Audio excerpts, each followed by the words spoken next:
Hello, AP Physics students. Another example problem coming at you tonight. We are going to look at GPS global positioning satellites in problem number 83 and chapter number 5. All right, good stuff. GPS, I like it. Okay, so problem 83 is a paragraph long problem, but the gist of it goes like this.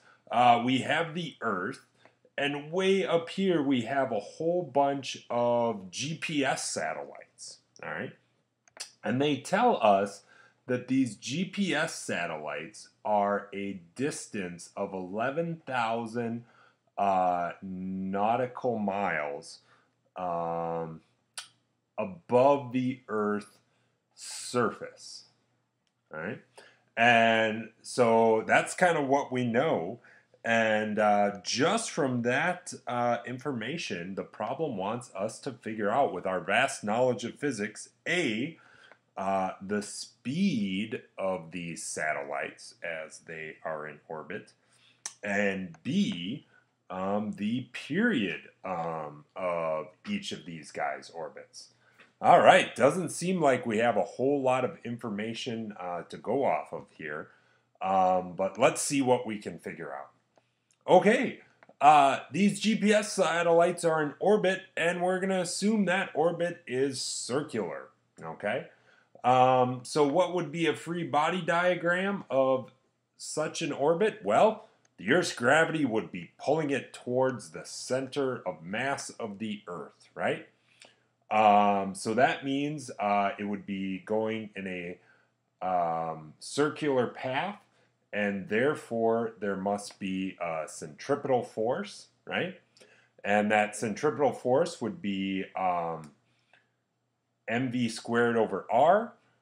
What force is providing this center-seeking force that's making the satellite going around and around? Newton's favorite force, gravity, is doing that. And of course, gravity, right, the force of gravity by Newton's universal law of gravitation would be the universal gravitational constant times the mass of the Earth times the mass of the satellite divided by the distance between the center of mass of the Earth and the satellite squared.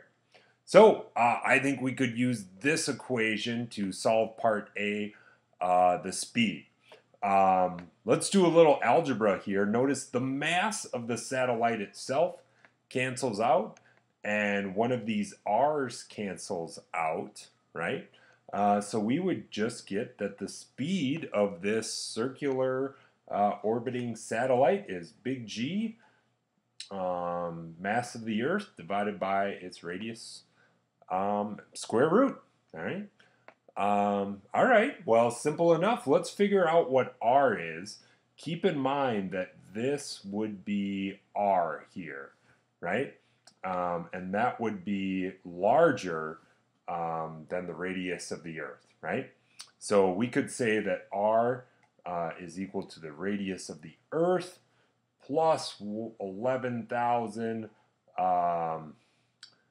nautical miles, and they tell us in the problem here that 1 nautical mile, which has a fancy definition, but it's about 1.852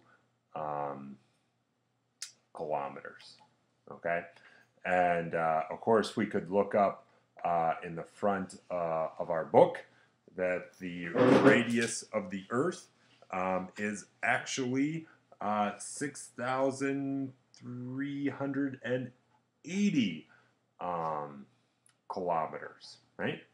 And as it turns out, with big G in here having the units of meters hidden in it, we would probably want everything to be in meters. So this would be 6.38 times 10 to the 6th meters, right?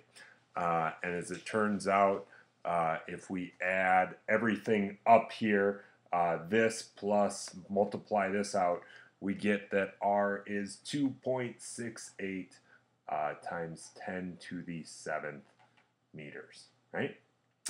Okay, well, I'm going to plug everything in here, and I'm going to get that V is equal to the square root of 6.67 times 10 to the minus 11th times the mass of the Earth, right? Which we almost might know by now. We've been using it a lot.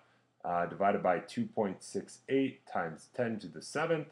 And we get that the speed of these satellites going, these GPS satellites going around the Earth is about 3.86 times 10 to the third meters per second. Or if you're one of those kilometer people, you could say 3.86 kilometers per second, right? So about 2 miles a second.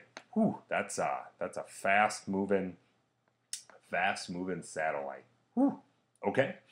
Now, for part B here, B, what is the period of this orbit? Well, you know, as so long as it's a circle, right? Speed is distance over time. So the distance of one orbit would be 2 pi r, and the time of one orbit is the period, okay? So if we took this equation and rearranged it, we could get t is equal to 2 pi r divided by v, right? Just a little algebra switcheroo there, right? So we could plug this all in, right, and get 2.68 times 10 to the 7th there, right, divided by our answer. And let's put everything in meters and seconds here. So let's use 3,860 meters per second. And if we type all that in and get all that written out, we get that the period is equal to 43,602 seconds. Now, the problem doesn't say to state the period in any unit. But if you say 43,000 seconds to someone, you know, that might be hard to you know, think about. So let's go ahead and divide that by, there's 3,600 seconds per hour, and this would be 12.1 hours is the period of a GPS satellite, right? And we figured out before what their speed in orbit was, right? All right, some good applications there of Newton's universal laws and all sorts of gravity stuff. And for your reward today, I have a cartoon. That's right, I have a cartoon to show you. 1 second. And there's our cartoon, Kepler's fourth law, which states the world does not revolve around you, you know. Good old Kepler's fourth law cartoon. Good stuff.